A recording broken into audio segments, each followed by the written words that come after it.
Èyí ni ètò Iri Òwúrọ̀, níbi tí a ti ń yiri ọ̀rọ̀ Ọlọ́run wò láti lè dàgbà sókè nínú ẹ̀mí àti fún ìtọ́ni bí a ti ń jáde lọ lójoojúmọ́.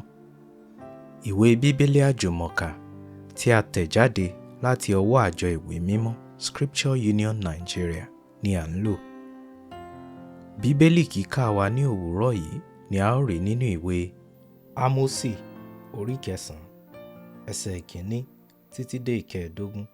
Ó kà báyìí: Mo rí Olúwa, ó dúró ní ẹ̀bá pẹpẹ, ó sì wí pé, lu orí àwọn àtẹ́rígbà ilẹ̀kùn, kí àwọn òpó kí ó lè mì, fọ́ wọn sí orí àwọn gbogbo ènìyàn.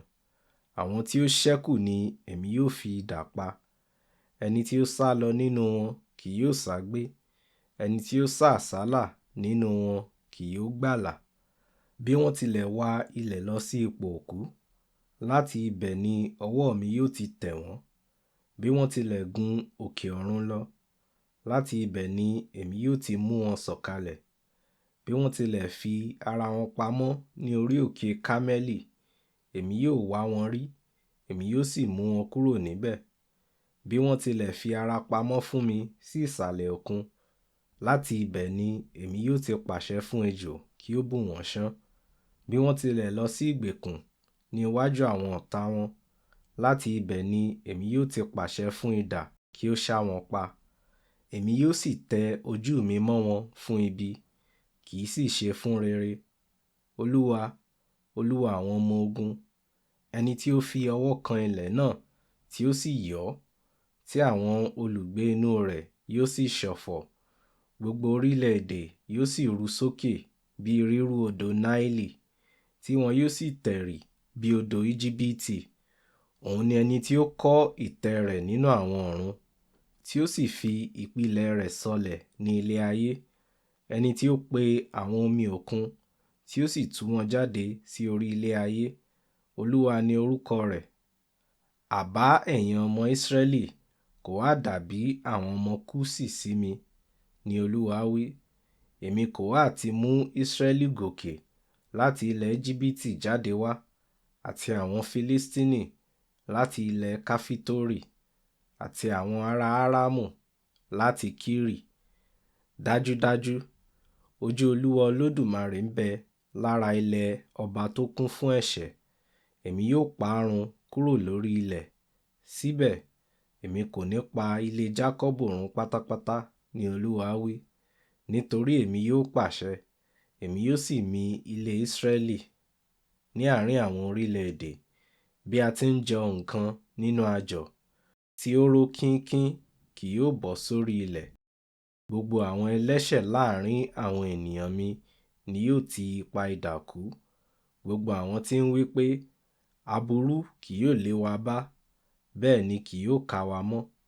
Ní ọjọ́ náà ni èmi yóò gbé àgọ́ Dáfídì tí ó wó ró, èmi yóò dí odi rẹ̀ tí ó ya, èmi yóò sì gbé ahoro rẹ̀ sókè.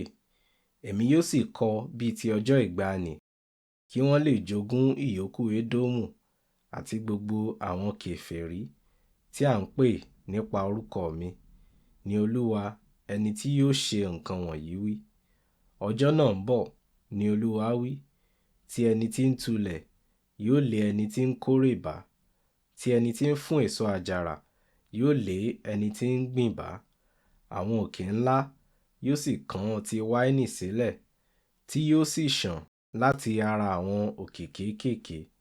Èmi yóò sì tún mú ìgbèkùn Ísírẹ́lì ènìyàn mi padà bọ̀. Wọn yóò sì kọ́ ahoro ìlú, wọn yóò sì máa gbé inú wọn. Wọn yóò sì gbin ọgbà àjàrà, wọn yóò sì mu ọtí wáìnì wọn. Wọn yóò sì ṣe ọgbà pẹ̀lú, wọn yóò sì jẹ èso inú wọn.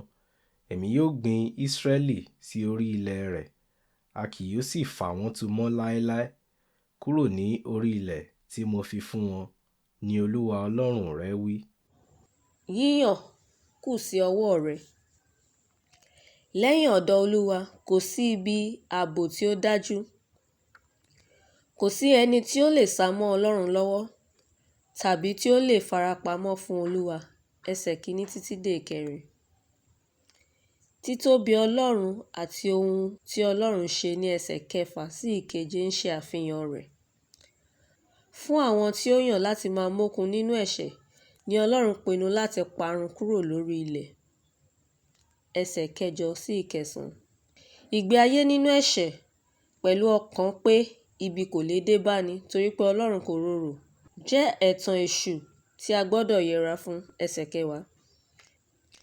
Ṣe àkíyèsí ìlérí Ọlọ́run fún àwọn tí ó wà ní ìhà rẹ̀ ní ẹsẹ̀ 14 títí dé 15. Yíyàn kù sí ọwọ́ ẹnìkankan.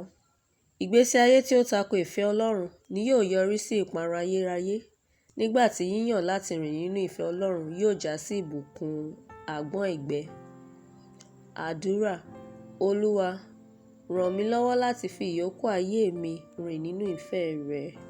Àmín.